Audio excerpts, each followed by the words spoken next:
Hi, I'm Kaylin. I came home from work one night to find my baby crying in the pouring rain, soaked, shivering, abandoned on the porch. My own mother stood in the doorway and said, "I don't raise bastards." My sister? She laughed. That night, I ran barefoot into the storm with my son in my arms, and what happened next still makes me shake when I think about it. Before we dive in, what time are you listening to this, and where are you? Drop a comment below, and tell me, what would you have done if it were you in my place? The rain had already soaked through my diner uniform by the time I stepped off the bus. It was one of those Alabama storms that made the air feel heavy, where each raindrop slapped your skin like it had something personal against you. My feet hurt from a double shift, and all I could think about was getting home, peeling off my wet clothes, and holding Callan.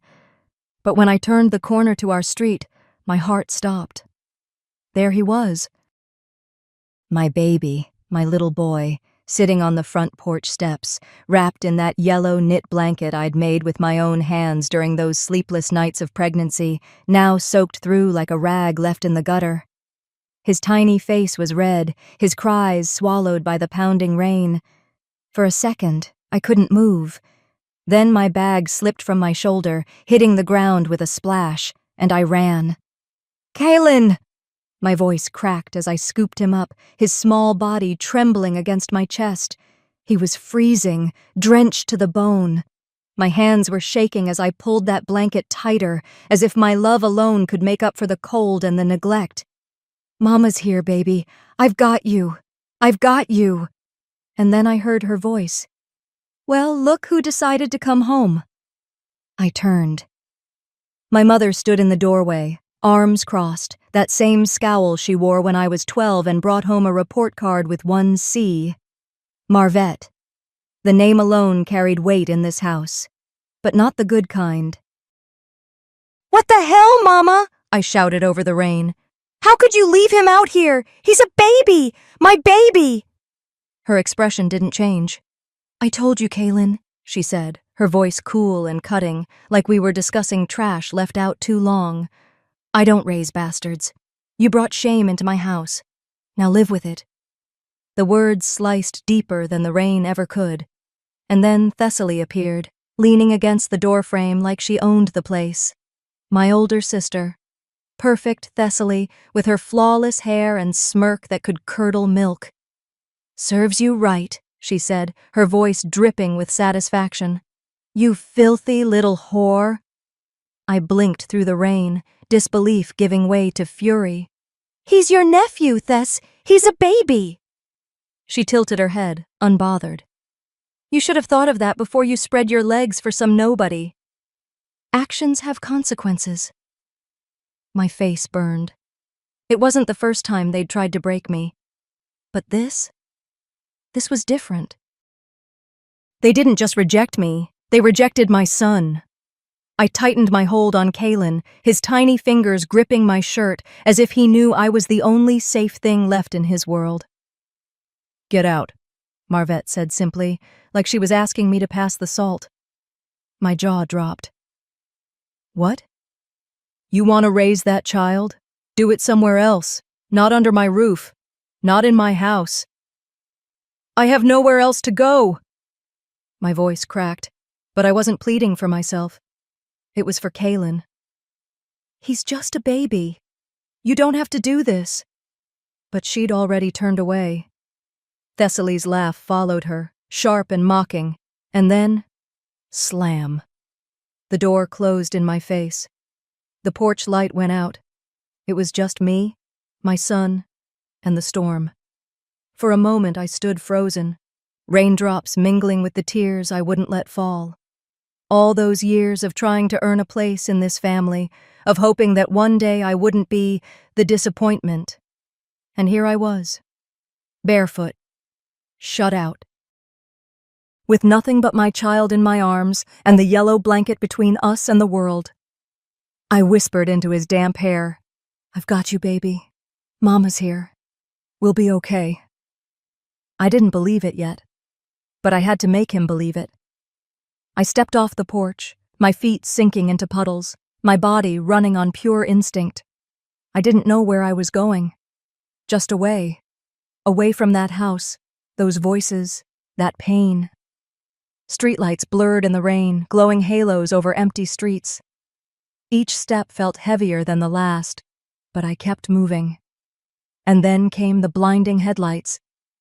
I barely had time to turn my body, curling around Kaylin as the sound of screeching tires tore through the storm. The impact was sudden, violent.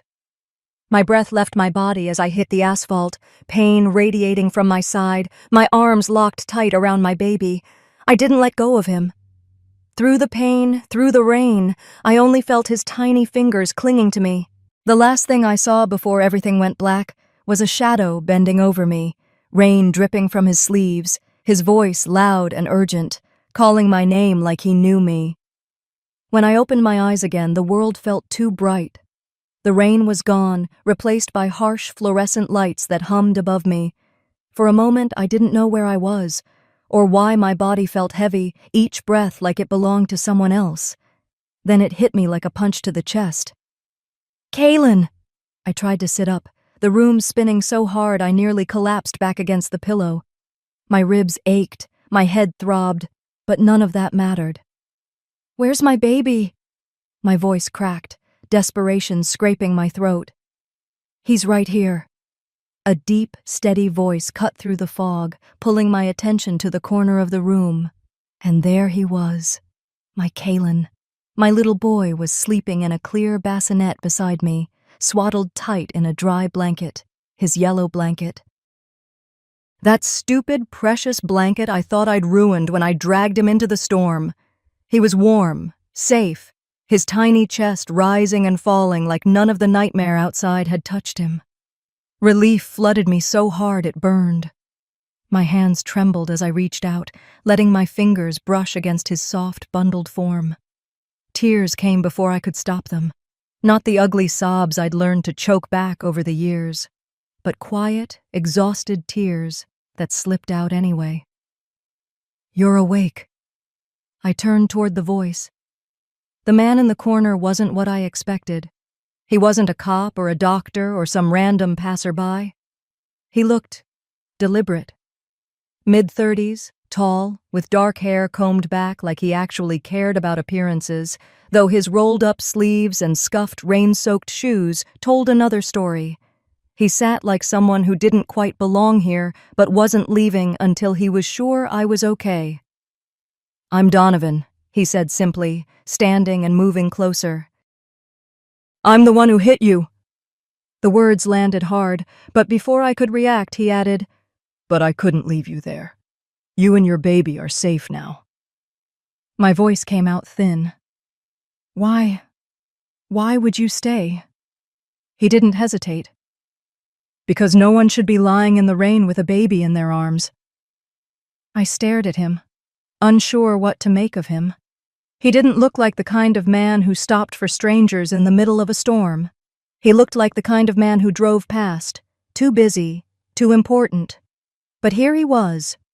Before I could ask anything else, a doctor walked in, a middle-aged woman with tired eyes who spoke with the kind of practiced calm people in pain, hate, and need at the same time.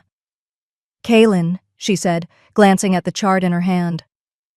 You've got a mild concussion and some bruised ribs. No broken bones. You're lucky. And your son, he's perfectly fine. Perfectly fine. I wanted to believe it. But my mind kept replaying everything. My mother's voice, sharp and cold, calling me a disgrace. Thessaly's laugh cutting deeper than any words. The feel of Kaylin's trembling body in my arms as I stepped into the street. The doctor left after giving a few instructions. I barely heard them. You're covering the bill? I finally asked, noticing a slip of paper on the counter that definitely wasn't mine. Donovan shrugged.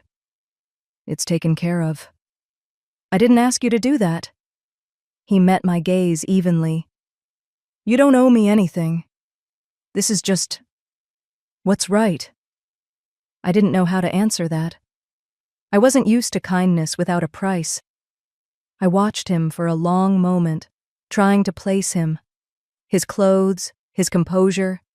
He wasn't just some good Samaritan. He came from a world I'd only seen from the outside, through screens or passing by houses I'd never step into. You said your name was Donovan? Donovan Brooks. The name sounded like it belonged on an office door or in the kind of news article that praised people I'd never meet. Do you have somewhere to go? He asked after a pause. I laughed, bitter and soft. If I did, I wouldn't have been there in the first place. He hesitated like he knew what I'd say next but didn't want to push. I have a guest house. It's empty. It's safe. You and your boy could stay there, just until you figure out your next step. I blinked at him, my brain fighting the words. A guest house. Safe. Those things didn't exist in my world. You don't even know me, I said. His expression softened, like he understood more than I was saying. Maybe, but I know what it's like to need someone to see you. I wanted to tell him no. I wanted to cling to the scraps of independence I'd been fighting for since the day I realized my family didn't care if I sank or swam. But instead, I looked at Kaylin, sleeping peacefully in that bassinet, and thought about the cold porch, the slammed door, the laughter that chased me into the storm. My voice was barely a whisper. I don't know why I want to say yes. Maybe because it's the first time someone actually sees me. When I nodded, hesitant and small, I didn't know I had just changed the course of my life, and I didn't expect his idea of a guest house to look like something out of a magazine. The next morning, Donovan drove me and Kaylin out of the city, the rain-washed streets giving way to winding roads flanked by tall oaks dripping with leftover stormwater. My ribs still ached with every bump, but Kaylin slept soundly in his car seat beside me, oblivious to the world. I kept my hand on his tiny chest the whole way, as if my touch could keep him safe. When the car slowed, I thought we'd reached the wrong place. The driveway stretched endlessly, lined with lantern posts and perfectly trimmed hedges. At the end of it stood a sprawling house, no, an estate, that looked like something from a glossy magazine cover. White columns, wraparound porches, windows that gleamed like they had their own light. And beside it, tucked into a corner surrounded by azalea bushes, sat the so-called guest house. It was bigger than any place I'd ever lived. Donovan parked and stepped out, grabbing Kaylin's diaper bag before I could. Come on, he said gently. You'll like it. I followed him, my sneakers squeaking against the wet stone path. My heart pounded, not from fear, but from the overwhelming sense that I didn't belong here. Inside, the guest house smelled of soft vanilla and fresh linens. 2 bedrooms, both made up with fluffy white comforters, a kitchen stocked with more food than I'd seen in weeks, and sunlight pouring in through spotless windows. There were fresh towels in the bathroom, even baby soap by the sink. This can't be for people like me, I blurted before I could stop myself. Donovan glanced at me, one eyebrow raised. People like you? You mean people who deserve a safe place? I opened my mouth to answer, but nothing came out. He set Kaylin's bag on the couch, gave me a small nod, and left me to breathe. Not long after, a woman appeared at the door. Kaylin, right? She asked, stepping inside like she owned the place. She was older, in her late 50s maybe, with short silver hair and a kind of confidence that came from knowing everyone in a room would listen to her. I'm Harriet. I keep this place running when Donovan's too busy to remember people don't live on black coffee and takeout. She helped me unpack Kaylin's things, chatting like she'd known me for years. When she noticed I wasn't saying much, she paused and gave me a look that cut right through my walls. If you're waiting for the catch, honey, there isn't one, she said, her southern drawl warm but firm. Donovan doesn't do charity. He does decency. Her words settled somewhere deep in my chest, in the place where suspicion had been gnawing.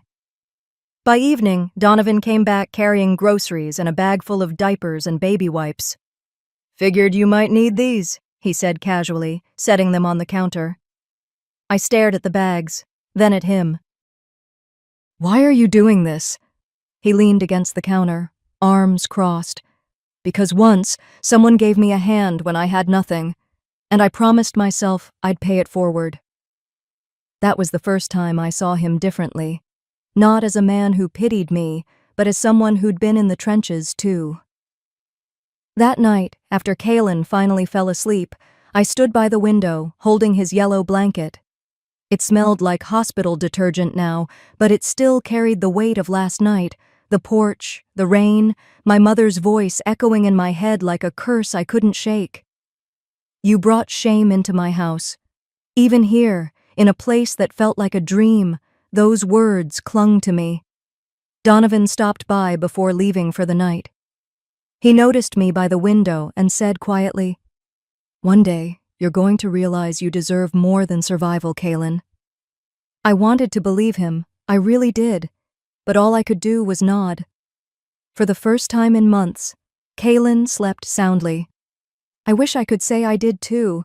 But the past has a way of clawing back, even when you think you've left it behind. 2 weeks passed at Donovan's guest house, and for the first time in years, my life felt like it had a rhythm. I woke up to Kalen's little squeals, made coffee in a kitchen that didn't smell like mildew, and worked shifts at the diner to bring in some cash. Donovan checked in every few days, not hovering, just making sure we were okay. Harriet would pop by with groceries or fuss over Kalen, calling him the little gentleman. It wasn't perfect, but it was peace, or at least the closest thing I'd known. One evening, after work, I sat on the floor with Kalen as he rolled on a blanket in the living room, that same yellow knit blanket, washed, mended, but still holding pieces of that night, spread out under him like a bridge between then and now. He giggled, kicking his little feet, and I let myself smile. For a fleeting moment, I believed we were safe. But peace has a short shelf life when your family decides you don't deserve it. It was a Wednesday morning, the diner's slowest shift of the week. I was refilling coffee at table 4 when I felt it, that tightness in my chest, like instinct warning me to turn around. I didn't have to. I heard her voice first. "So this is what you've been reduced to?" I turned, and there she was. My mother, standing just inside the door in her church lady best, Thessaly glued to her side like a shadow. Marvette's eyes swept the place like it smelled bad. "Slinging hash like some charity case," Thessaly smirked. "Guess the rich man didn't marry you yet." I froze, the coffee pot heavy in my hand. Every pair of eyes in the diner felt like they were on me. My coworker Marty glanced at me, but he didn't step in. No one ever did. I swallowed hard and set the pot down. "You need to leave." My voice was low, almost steady. Marvette raised a brow. "Leave? Oh no, darling. We came to remind you. You owe us for ruining this family's name. Don't think hiding behind some man changes that." My hands trembled as I wiped them on my apron. "You left my son in the rain," I said, quieter than I intended. Her lips curled. "And I'd do it again. Better than letting you ruin us all." The words cut deeper than I expected. Thessaly laughed, a sharp, cruel sound that made my stomach twist, and the two of them turned like they had finished their work, strutting out as if they'd won something. I made it to the bathroom before my knees gave out. Locking the door, I slid to the floor, silent tears streaking my face. All I could hear was Donovan's voice in my head. "You deserve more than survival." But in that moment, survival still felt like all I could manage. By the time I got home, I had convinced myself I could hide it, pretend it was just another bad day at work. But Donovan noticed. He always did. "You're quiet," he said that evening, leaning against the guest house doorway. "Rough shift?" "Just a bad day," I lied, forcing a weak smile. He didn't push, just waited. The quiet made my chest ache until the words tumbled out. "They came to the diner, my mom, Thessaly. My throat closed up. She said she'd do it again. Leave him out there. Like my son doesn't even matter. Donovan's jaw tightened. They only have power if you keep letting them take pieces of you, he said, his voice even but firm. I didn't answer. But that night, staring at the ceiling while Kaylin slept peacefully beside me, those words carved themselves into me. That night, I realized silence hadn't kept me safe. It had only made me easier to hurt. Now, the more I thought about his words, the more I knew he was right. I couldn't survive like this forever, but knowing something and acting on it are two very different things. I spent that night staring at the ceiling, Kaylin curled up on my chest, the yellow blanket draped over us like armor too thin to keep out the cold reality of what my mother had said. You owe us for ruining this family's name. The words looped in my mind, louder than the hum of the guest house's heater, louder than the occasional wind outside. I kept thinking, if they can walk into my life whenever they want and tear me apart, am I really safe here? Or anywhere? When the morning sun finally peeked through the blinds, I felt like I hadn't slept at all. I shuffled to the kitchen, setting Kaylin in his bouncer while I tried to convince myself to eat something. Donovan was already there, leaning casually against the counter like he belonged in every room he entered.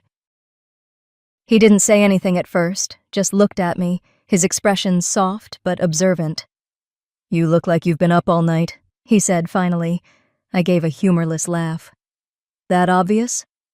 He didn't smile. What's eating at you? I sat across from him, picking at a piece of toast. You don't understand. They'll never stop. They'll keep coming, keep pushing, until I break, or give them what they want. His gaze didn't waver. Then you need to stop them. I blinked. You make it sound so simple. It's not, he admitted.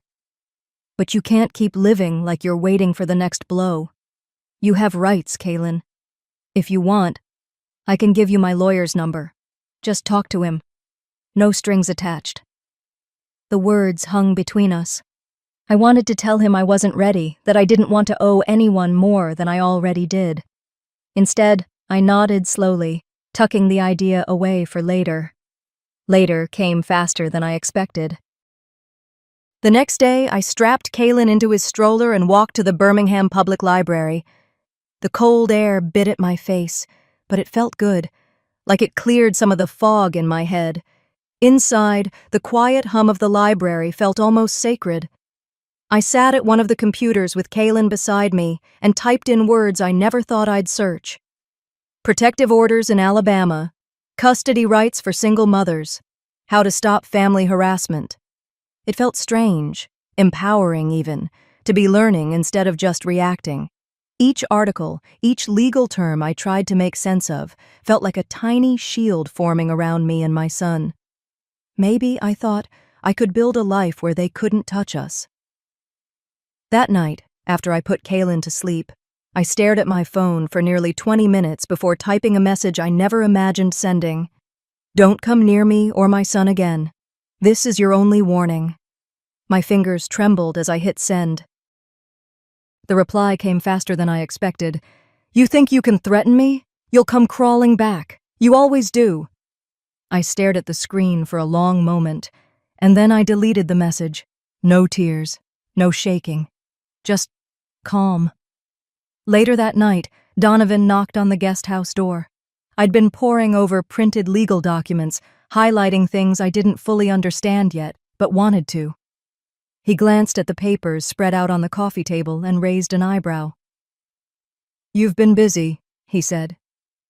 I shrugged, trying to sound nonchalant. I'm just done letting them decide who I am. For the first time since I'd met him, he smiled, not the polite, restrained kind I'd seen before, but something genuine. That's the first time I've heard you sound like yourself. And for the first time, I didn't feel like prey. I felt like something else entirely.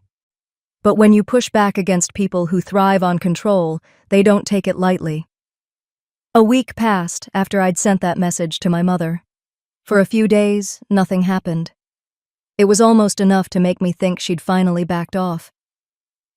Every morning, I'd sit on the porch of the guest house with Kaylin, a cup of tea Harriet had started bringing over like clockwork. Watching my son kick his little legs on a blanket while the soft spring breeze rolled in almost made me believe this could be our life.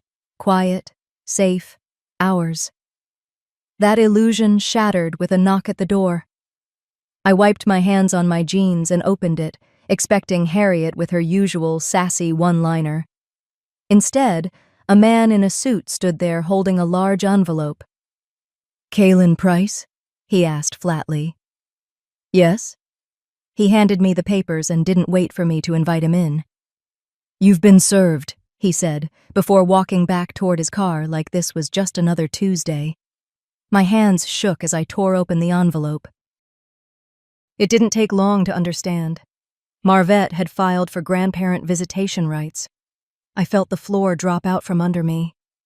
"She's trying to take him from me," I whispered to no one. My knees almost buckled. I clutched Kaylin, who'd started fussing like he could feel my fear, and sank onto the couch, staring at the words that made my stomach churn. By the time I clocked in at Southern Bites that afternoon, my head was still spinning. I moved on autopilot, taking orders, refilling coffee cups, smiling when I needed to. But inside, I was unraveling. And then Thessaly walked in. She didn't even pretend she was there for food. She marched straight up to the counter, her heels clicking like gunshots, and made sure every diner heard her. "Look at you," she drawled, loud enough for the room to go quiet. "You think you're better than us now? Sleeping your way into luxury? Serving eggs like some wannabe princess?" I froze. Every eye turned toward me. My cheeks burned, but I kept my voice steady. "Please leave." "Oh, so polite," she mocked. "Guess money buys manners, huh?" I turned away, refusing to give her the show she wanted. Walking to the back felt like wading through cement. My manager offered me a sympathetic glance, but didn't interfere. Thessaly always knew how to make me small, and she'd just done it in front of a room full of strangers. When I got home, I didn't go to the living room. I didn't even take off my shoes. I locked myself in the bathroom and sank to the floor. Kaylin was asleep in his crib, and I prayed he stayed that way while I pressed my forehead against my knees and let the sobs come. My mother's voice echoed in my mind. "You'll come crawling back." Maybe she was right. Maybe I couldn't do this. A knock at the door startled me. "Kaylin?" Donovan's voice was calm but firm. "You've been quiet all day. What happened?" I didn't want to tell him. I didn't want to admit how broken I felt. But when I opened the door, tears streaking my face, I saw something in his eyes, not pity, but understanding. "They served me," I said hoarsely. "She filed for visitation, and Thessaly humiliated me at work. I don't know how much more I can take." He didn't try to sugarcoat it. "They're trying to rattle you, and it's working." "What do I do?" My voice cracked. He crouched to meet my eyes. "If you want to fight them, you need to do it smart. No impulsive moves, no reacting to their games. I can introduce you to my attorney. He'll walk you through your options, but you have to decide. Are you ready for this fight? Because it's not going to be easy." I wiped my face, inhaled deeply, and nodded. If they wanted a war, they just started one. I'd been reacting my whole life. It was time to learn how to strike first. The words swirled in my head for days after Donovan said them. I'd repeated them while washing bottles, folding laundry, even when Kaylin giggled as if he had no idea how much his little life had shifted mine. But that morning, staring out the kitchen window of the guest house with the sun cutting across the dew-streaked grass, I decided. Enough waiting to see what they'd do next. "They want me scared," I murmured to myself. "I won't give them that satisfaction." Harriet came by with a basket of fresh muffins. She didn't say much at first. She rarely did unless she sensed I needed a push. "You've been quiet," she said finally, watching me cradle Kaylin. That's dangerous quiet. That's thinking quiet. I managed a half smile. I have a lot to figure out. She stepped closer, putting a hand on my shoulder. Baby, you're stronger than they know. They've spent your whole life convincing you otherwise. But I see it. Donovan sees it too. Don't you forget it. Her words sat heavy in my chest, mixing with the steady beat of my own resolve. I looked down at Kaylin, who tugged absently at the yellow knit blanket like it was his anchor to the world. I'll protect you, I whispered into his hair, no matter what it takes. By mid-morning, Donovan knocked on the door. Ready? He asked. I nodded, holding Kaylin tighter than I needed to as we walked to his car. The drive downtown felt longer than it should have, every traffic light lingering like it wanted to test me. I kept running through what I'd say, what I'd ask. I'd never been in an attorney's office before. People like me avoided lawyers because it usually meant trouble we couldn't afford. But this wasn't just about me anymore. The building was sleek and intimidating, the kind of place that made you sit up straighter without meaning to. Donovan's presence helped. He walked like he belonged, like nothing in the world could touch him. I wondered if I could ever feel that way. Kaylin, Donovan said gently as we waited in the reception area, Hargrove is one of the best. He'll lay out the path, but you'll choose how far you want to go. I nodded, more to myself than to him. When the receptionist called us back, I felt my pulse in my ears. Mr. Hargrove stood as we entered, a tall man in his 60s with silver hair and the kind of posture that said he'd spent decades watching people unravel in front of him. Ms. Price, he greeted, extending a hand. Please sit. Donovan filled me in, but I want to hear it from you. I recounted everything. My mother leaving Kaylin in the rain, the humiliation at the diner, the papers I'd been served. My voice wavered at points, but I didn't cry. I was done crying in front of people who could use it against me. Hargrove listened without interruption, then folded his hands. This isn't about visitation, he said plainly. It's leverage. Your mother doesn't want time with your son. She wants control of you. That's what this petition is. The room seemed to shrink around me. So what can I do? You can do more than react, he said. You can file for a protective order based on what she did. Leaving your son out in the storm is neglect. You can document every interaction, every threat. If you want to counter, I can build a case that shifts the balance of power back to you. I glanced at Donovan, who gave me a subtle nod like he already knew my answer. Do it, I said, surprising myself with how steady my voice sounded. File the order. Hargrove didn't flinch. We'll get it started today. And Kaylin, don't engage with her. No matter what she sends you, let me handle it.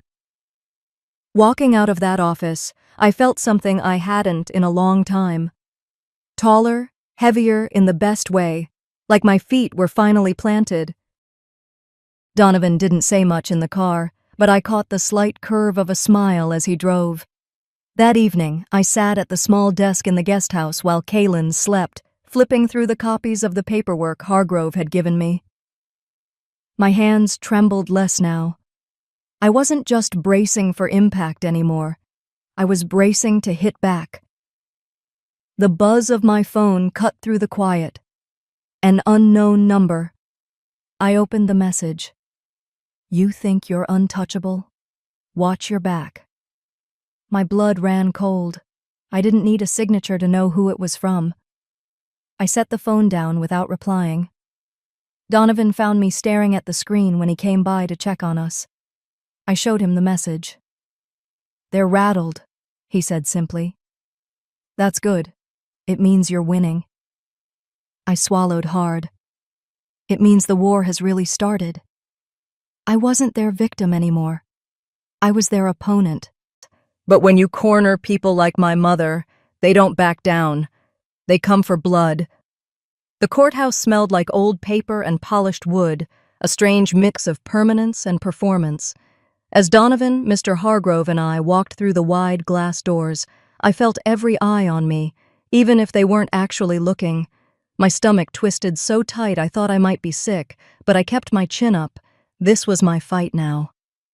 Marvette and Thessaly were already there, sitting on a bench like they owned the place. They were dressed for church. Marvette in a lavender suit with pearls, Thessaly in a pastel dress that probably cost more than 3 of my paychecks at the diner. They looked like they were there to be admired, not judged. As I walked past them, Marvette leaned just close enough for me to hear. "You'll never take my grandson from me," she whispered, her voice dripping with venom masked as righteousness. I froze for half a second, but Donovan's hand gently touched my back, guiding me forward. "Don't," he muttered under his breath.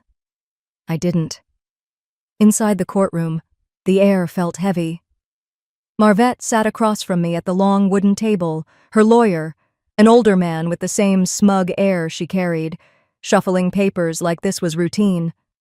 Thessaly perched beside her, eyes darting between me and the judge's bench, with a smirk that made my blood boil. The hearing began, and Marvette's lawyer wasted no time attacking. "Your Honor," he started, his voice smooth, rehearsed. "We are here because Ms. Price," he gestured toward me like I was some criminal on display, "is unstable. She is financially dependent on a man who is not her husband, living in his guest house with her child. My client has deep concerns about the environment her grandson is being raised in."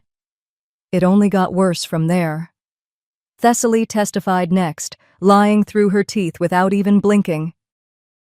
"I've seen her leave the baby unattended," she said, hand pressed to her chest like she was a martyr. "She doesn't take care of him the way a mother should." Every word hit like a slap. My hands trembled under the table, but I didn't interrupt. I wanted to scream that they were liars, that they had no idea what I'd been through, but Donovan's words echoed in my head. No impulsive moves, no reacting to their games. When it was our turn, Hargrove stood slowly, deliberately, like he had all the time in the world. "Your Honor," he said, his tone calm but cutting. "Let's not get lost in character assassination. We are here because my client is protecting her child from the very people who endangered him." He handed the judge a set of photos. My breath caught when I saw them. Caelan, soaked and screaming on that porch, his tiny yellow blanket plastered to his skin with rain. The photos I'd taken that night before I ran. "This," Hargrove continued, "is what happened under their care. This is why Ms. Price is seeking protection." The judge's expression shifted as she flipped through the images, her voice firm. "Ms. Brooks," she said to Marvette, "is this accurate?" Marvette's composure cracked, just for a moment. "That's taken out of context," she stammered. But it was too late. The righteous mask had slipped. When it was my turn to speak, my hands still shook, but my voice didn't. "My mother doesn't want to see my son," I said, looking directly at the judge. "She wants to control me, and I won't let her." The words didn't just hang in the air. They settled there, heavy and undeniable. By the time the hearing ended, I couldn't read the judge's face. But I didn't need to. I'd seen Marvette's. She'd lost ground, and she knew it. In the hallway, Marvette lunged toward me, her heels clicking hard against the tile. "You think you've won?" she hissed. "You'll always be nothing." I didn't flinch. I stepped closer, so close I could see the lines in her carefully powdered face. "Then why are you so scared of me now?" I said, my voice calm, deliberate. Her mouth opened like she wanted to spit fire, but nothing came out. Thessaly grabbed her arm, muttering something, and Donovan pulled me away before it escalated. That night, sitting in the quiet of the guest house, Donovan handed me a cup of tea and sat across from me. "You didn't just defend yourself today," he said. "You made her afraid." I let out a long breath, staring at Caelan sleeping in his crib. "Good," I said. "Let her know I'm done being afraid of her." For the first time, I didn't just survive my mother. I defeated her. But victory doesn't erase the scars. It just reminds you why you survived. A month passed, and the quiet felt strange at first, like an empty room after everyone has left. But gradually, I let myself settle into it. Mornings no longer started with dread pressing on my chest. Instead, I woke to the sound of Kalen's little feet padding against the wooden floor, his giggles carrying through the house as Harriet hummed some old gospel tune in the kitchen. That morning, the sun broke through the curtains, spilling gold across Donovan's garden. Kalen toddled through the rows of flowers, clutching a dandelion like it was treasure. I watched from the porch, sipping tea Harriet had left for me. For the first time in years, peace didn't feel like something borrowed, it felt like mine. The restraining order had been granted 2 weeks ago, and just like that, Marvette's visitation petition disappeared. Hargrove told me it wasn't surprising. Abusers rarely want a court's full attention when their own behavior is in the spotlight. Thessaly had her own way of lashing out, posting bitter messages online. "Ungrateful brat," one read, "living off handouts, acting like a victim." I didn't bother responding. Let her scream into the void. I wouldn't hear her anymore. Still, some things deserved closure. I stopped by Southern Bites one afternoon, walking through the familiar bell-jingling door. Mrs. Lorraine, who'd quietly offered me extra shifts when I needed them, looked up from the register. "You okay, baby?" she asked, eyes soft but knowing. "I'm getting there," I said with a small smile, "and I just wanted to thank you for everything." She nodded, squeezing my hand across the counter. "You walked through fire. Be proud you made it out." Driving back, I realized how much lighter I felt. Like pieces of myself I'd lost along the way had finally found their way home. That night, I sat by the window with my journal, Kalen asleep in his crib beside me. I wrote for the first time not out of desperation, but out of hope. I thought I needed her apology to heal.